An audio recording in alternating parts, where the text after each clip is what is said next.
ओम शांति। 30/6/2021 प्रातः मुरली। ओम शांति। बाप दादा मधुबन। बाबा कहते हैं, मीठे बच्चे, बाप की आशीर्वाद लेनी है तो सर्विशे बोल शपूत, बच्चे बन सबको सुख दो, किसी को भी दुख न दो। प्रश्न है, धर्मराज की सजाओं से छूटने के लिए किन ईश्वरीय नियमों पर ध्यान देना है? बाबा का उत्तर है, कभी भी ईश्वर के सामने प्रतिज्ञा कर उसकी अवज्ञा नहीं करना है, किसी को दुख नहीं देना है, क्रोध करना, तंग करना अर्थात ऐसी चलन चलना है जिससे ईश्वर का नाम बदनाम ना हो, तो उन्हें बहुत सजाएं खानी पड़ेंगी।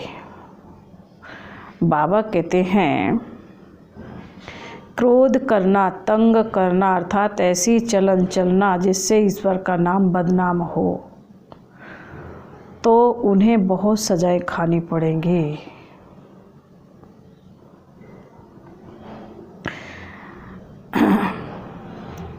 इसलिए ऐसा कोई कर्म नहीं करना है। माया के कितने भी तूफान आए, बीमारी उथल खाए, लेकिन राइट रॉन्ग की बुद्धि से जजमेंट कर रॉन्ग कर्म से सदा बचे रहना।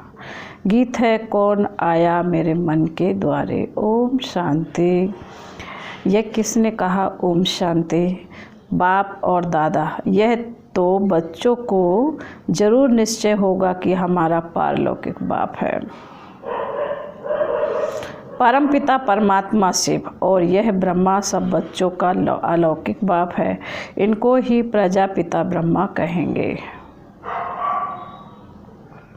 इतने बच्चे और किसको होते हैं क्या?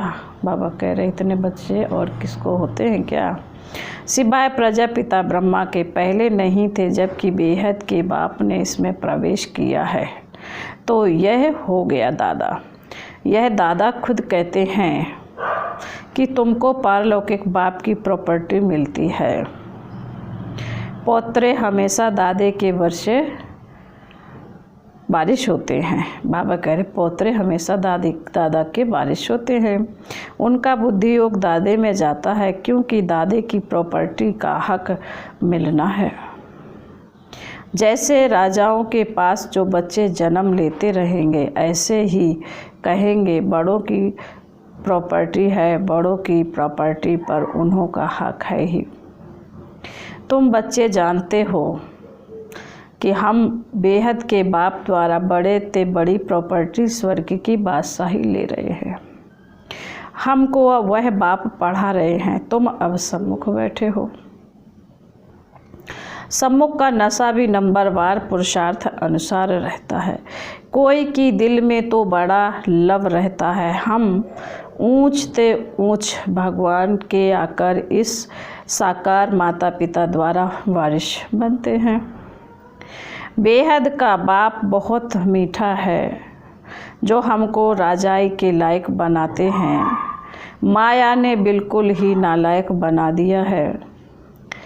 कल बाबा के पास कोई मिलने आए थे, परंतु वह कुछ समझते थोड़े ही थे। बाबा ने समझाया, यह सब ब्रह्मा कुमार कुमारियां हैं, तुम भी ब्रह्मा के व शिव के बच्चे हो ना।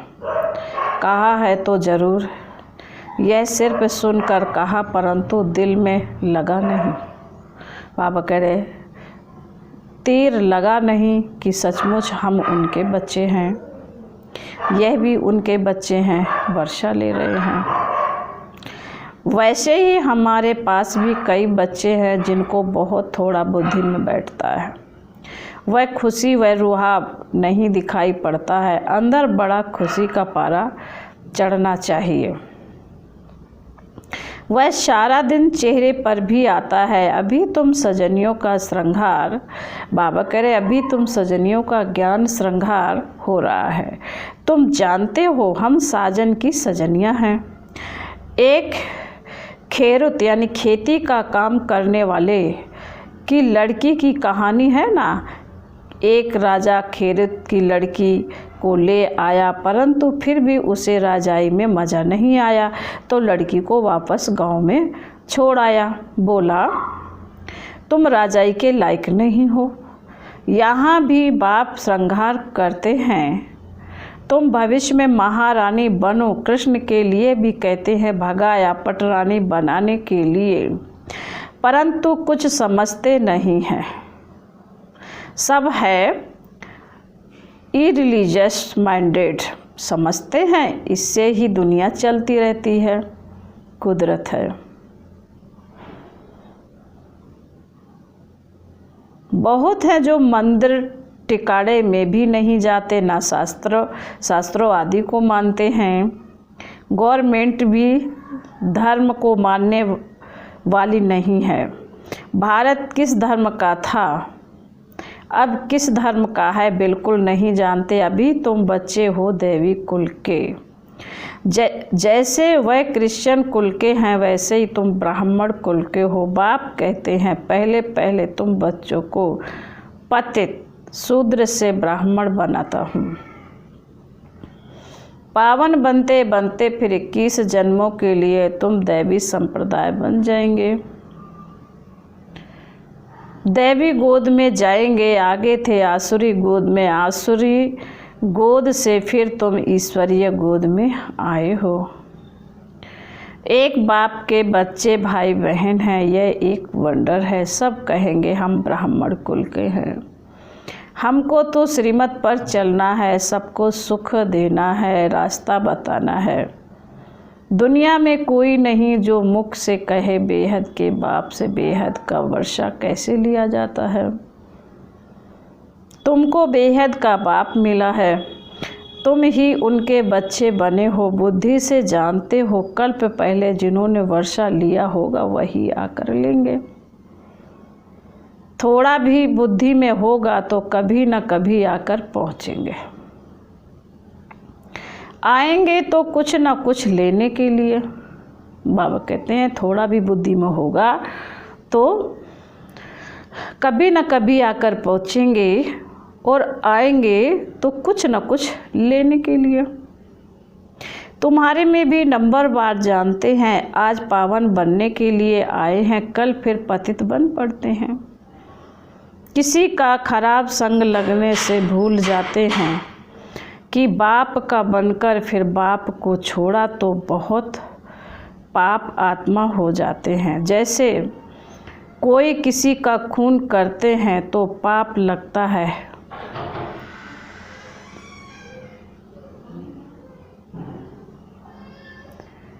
वह पाप भी थोड़ा है।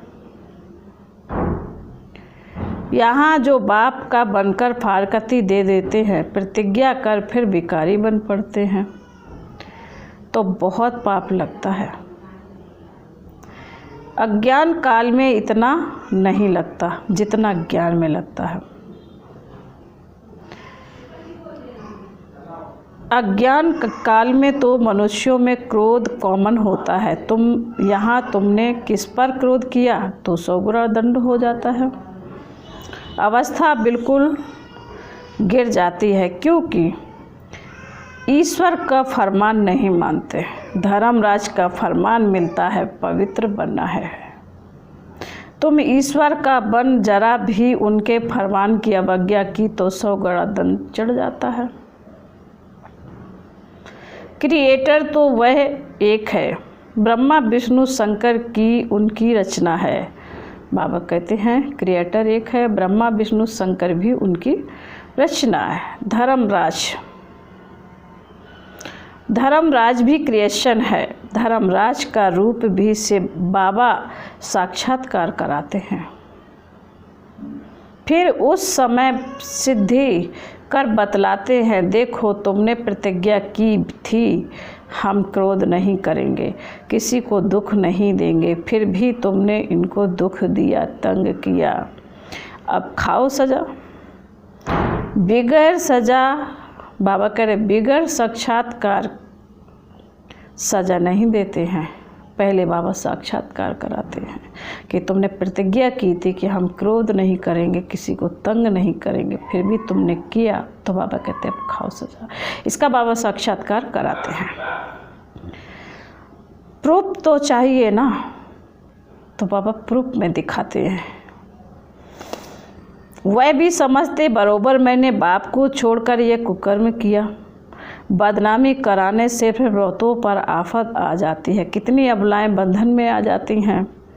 सारा दंड बदनामी कराने वालों पर पड़ जाता है। इसलिए बाप कहते हैं बड़े ते बड़ा पाप आत्मा देखना हो तो यहाँ देखो। बाबा कहते हैं बड़े से बड़े पाप आत्मा देखना है तो यहाँ देखो।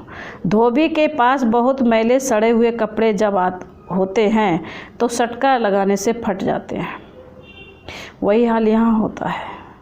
तो यहाँ भी सटका सहन नहीं कर चले जाते हैं। ईश्वर की गोद में आकर डायरेक्ट उनकी अवज्ञा की तो सज़ा खानी पड़ेगी। जो हेड ब्राह्मणी पार्टी ले आती है उन पर बहुत बड़ी रिस्पॉन्सिबिलिटी है। बाबा कहते हैं जो हेड ब्राह्मणी पार्टी लेकर आती है उन पर बहुत बड़ी रिस्पॉन्सिबिलिटी है। एक ने भी अगर हाथ छोड़ दिया, भिखारी बना, तो उनका पाप ले आने वाले पर आ जाएगा। ऐसे कोई भी इंद्र सभा में नहीं लाना चाहिए। नीलम परी पुखराज परी की कहानी भी तो है ना। इंद्र सभा में कोई छिपा कर ले आई तो इंद्र सभा में बांस आने लग गई, बदबू। तो ले आने वाली पर दंड पड़ गया। ऐसी कुछ कहानी है। वह पत्थर बन गई। बाबा पारसनाथ बनाते हैं, फिर अगर अवज्ञा की तो पत्थर बन जाते हैं। राजाई पाने का सौभाग्य गवा देते हैं। समझो कोई गरीब राजा की गोद में लेते हैं, अगर नालायक बन पड़ा और राजा निकाल देवे तो क्या होगा? फिर कंगाल के कंगाल बन पड़ेंगे। यहाँ भी ऐसे ही है, फिर बहुत दुख महसूस होगा। इसलिए बाप कह देते हैं कभी भी कोई अवज्ञा नहीं करना। बाप है साधारण, इसलिए से बाबा को भूल साकार में बुद्धि आ जाती। अब तुम बच्चों को श्रीमत मिलती है जो गंदे बन पड़ते हैं। ऐसे भी इंद्र सभा में बैठ न सके। हर एक सेंटर इंद्रप्रस्थ है जहाँ ज्ञान की वर्षा हो रही है। नीलम परी पुखराज परी नाम तो है ना। नीलम रत्न को कहा जाता है। बाबा कहते हैं यह बच्चों पर नाम रखे जाते हैं। कोई तो बहुत अच्छा जैसे रत्न है, बहुत अच्छा जैसे रत्न है, कोई फिलो नहीं है। जवाहरात में कोई बहुत दागी भी होते हैं, कोई एकदम प्योर होते हैं। यहाँ भी नंबर वार रत्न हैं। कोई रत्न बहुत वैल्यूबल हैं, बहुत अच्छी सर्विस करते हैं। कोई तो सर्विस के बदले डिससर्विस करते हैं। गुलाब के फूल और अक के फूल में भी कितना अंतर है तो फूल पर अंतर कितना है। शिव पर दोनों चढ़ाते हैं। अब तुम जान गए हो हमारे में फूल कौन कौन हैं। उनकी ही सब मांगनी करते हैं कि बाबा हमको अच्छे अच्छे फूल दो। अब अच्छे अच्छे फूल कहाँ से लाएं? रत्न ज्योति, बाबा कह रहे रतन ज्योत। फूल तो कॉमन होते हैं, यह बगीचा है ना। तुम ज्ञान गंगाएं भी हो, बाबा तो सागर ठहरा ना। यह ब्रह्मा है, ब्रह्मपुत्रा नदी, बड़े ते बड़ी ब्रह्मपुत्रा नदी। कलकत्ते में ब्रह्मपुत्रा नदी बहुत बड़ी है, जहाँ सागर और नदी का बड़ा भारी मेला लगता है। बाबा कहते बरोबर ज्ञान का सागर बाबा है। यह चैतन्य सागर, चैतन्य ज्ञान सागर है। तुम भी चैतन्य ज्ञान नदियाँ हो। वह तो है पानी की गंगाएं। वास्तव में नदियों पर नाम पड़ा है, परंतु आसुरी संप्रदाय यह भी भूल गए हैं। हरिद्वार में गंगा के किनारे पर चतुर्भुज का चित्र दिखाते हैं। उनको भी गंगा कहते हैं, परंतु मनुष्य समझते नहीं कि यह चतुर्भुज कौन है। बरोबर इस समय तुम स्वदर्शन चक्रधारी बनते हो। तुम हो सच्ची ज्ञान नदियाँ। वह है पानी की। वहाँ जाकर स्नान करते हैं, समझते हैं कुछ भी नहीं समझते कुछ भी नहीं, बस देवी हैं। मनुष्य को तो कभी 8 4 भुजा होते नहीं। माता को 8 भुजाएं दिखाते हैं। बाबा कहते हैं मनुष्य समझते ये देवी है, बाबा कहते हैं मनुष्य को तो कभी 8 4 भुजा होती नहीं है। कुछ भी अर्थ नहीं समझते तुम बच्चे, जानते हो बाबा हमको क्या बनाते हैं, हम तो 100% बेसमझ थे। बाबा की गोद लेने से हम स्वर्ग के मालिक बनते हैं। भले यहाँ कोई राजा हो, परंतु स्वर्ग के सुख और अभी के सुख में रात दिन का फर्क है। तुम्हारे में कोई ऐसे भी हैं जो बाप को नहीं समझते तो अपने को भी नहीं समझते। देखना चाहिए कि मैं कितना खुशबू देता हूँ। बाबा कह रहे हैं अपने को देखना चाहिए मैं कितना खुशबू देता हूँ। उल्टा सुल्टा तो नहीं बोलता हूँ, क्रोध तो नहीं करता हूँ। बाप झट चलन से समझ लेते हैं कि यह बच्चा कैसा होगा। सर्विसेबल बच्चे बाप को बहुत प्यारे लगते हैं। सब तो एक जैसे प्यारे नहीं लग सकते। ऐसे बच्चों के लिए अंदर से ऑटोमेटिकली आशीर्वाद निकलती है।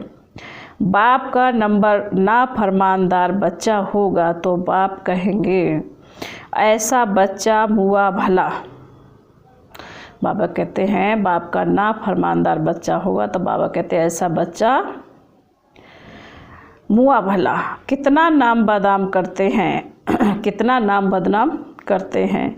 इसको कहा जाता तकदीर। किसी की तकदीर में क्या है झट पता लग जाता। बाबा समझाते हैं यह सपूत बच्चा है, यह कपूत बच्चा है। बाप दादा को नहीं पहचाना, तकदीर में बरसा लेना नहीं है तो क्या करेंगे। इस ज्ञान मार्ग में कायदे बड़े बड़े हैं। बाप पवित्र बने और बच्चे ना बने तो वह बच्चा हकदार नहीं हो सकता। उसको बच्चा नहीं समझेंगे, फिर कहेंगे हम तो शिव बाबा को वारिस बनाएंगे।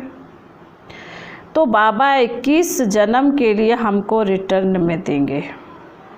इसका मतलब यह नहीं कि बाबा के पास आकर बैठ जाना है, नहीं। गृहस्थ व्यवहार में रहते सबको संभालना भी है, परंतु ट्रस्टी होकर रहना है। ऐसे नहीं कि तुम्हारे बच्चों आदि को बाप बैठ संभालेंगे, नहीं। ऐसे ख्यालात वाले भटक पड़ते हैं। यहाँ बाबा के पास तो बिल्कुल पवित्र चाहिए। अपवित्र कोई बैठ ना सके, नहीं तो पत्थर बुद्धि बन जाएगी। बाबा कोई श्राप नहीं देते हैं, यह तो एक लॉ है। बाप कहते हैं कि फिर खबरदार रहना।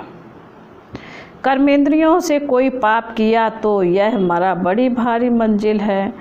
बाबा का बच्चा बना तो फिर बीमारी सारी उथल खाएगी। बाबा कहते डरना नहीं है। वैद्य लोग भी कहते हैं फलानी दवाई से तुम्हारी बीमारी बाहर निकलेगी, तुम डरना नहीं। बाप भी खुद कहते हैं तुम बाप के बनेंगे तो माया रावण तुमको बहुत हैरान करेगा, खूब तूफान में लाए आएगा। अभी तुमको रॉन्ग और राइट की बुद्धि मिली है और कोई रॉन्ग राइट की बुद्धि नहीं है, सबकी है विनाश काले विपरीत बुद्धि। प्रीत बुद्धि तुम्हारे में भी नंबरवार पुरुषार्थ अनुसार है। प्रीत बुद्धि वाले बाप की सर्विस बहुत अच्छी करेंगे। बाबा कहते हैं अच्छा मीठे मीठे सिक्के दे बच्चों प्रति माता पिता बाप दादा का याद प्यार और गुड मॉर्निंग। रूहानी बाप की रूहानी बच्चों को नमस्ते। हम रूहानी बच्चों की रूहानी बाप दादा को याद प्यार और नमस्ते नमस्ते नमस्ते। ओम शांति ओम शांति ओम शांति। धारणा के लिए मुख्यार है। पहली पॉइंट है ईश्वर का बच्चा बनकर जरा भी उनके फरमान की अवज्ञा नहीं करनी है। इन कर्मेंद्रियों से कोई भी कुकर्म नहीं करना है, उल्टे सुल्टे बोल नहीं बोलने हैं, सपूत बन बाप की आशीर्वाद लेनी है। नंबर 2 ट्रस्टी बनकर अपने गृहस्थ व्यवहार को संभालना है। ज्ञान मार्ग के जो कायदे हैं उन पर पूरा चलना है। राइट और रॉन्ग को समझकर माया से खबरदार रहना है। वरदान है, संपूर्ण स्टेज और स्टेटस की स्मृति से सदा उच्च कर्तव्य करने वाले बाप समान भव। वरदान का स्पष्टीकरण है, सदैव यह स्मृति रहे कि मैं हर समय, हर सेकंड, हर कर्म करते हुए स्टेज पर हूँ। तो हर कर्म पर अटेंशन रहने से संपूर्ण स्टेज के नज़दीक आ जाएंगे। साथ साथ वर्तमान और भविष्य स्टेटस की स्मृति रहने से हर कर्म श्रेष्ठ होगा। यही दो स्मृतियाँ बाप समान बना देंगी। समानता में आने से एक दो के मन के संकल्पों को सहज ही कैच कर लेंगे। इसके लिए सिर्फ संकल्पों पर कंट्रोलिंग पावर चाहिए। अपने संकल्पों की, बाबा कहते अपने संकल्पों की मिक्सचरिटी ना हो, अपने संकल्पों की मिक्सचरिटी ना हो। स्लोगन है, ईर्षा और अप्राप्ति का कारण इच्छाएं है। ईर्षा और अप्राप्ति का कारण इच्छाएं हैं। जहाँ सर्व प्राप्तियाँ हैं वहाँ प्रसन्नता है। ओम शांति।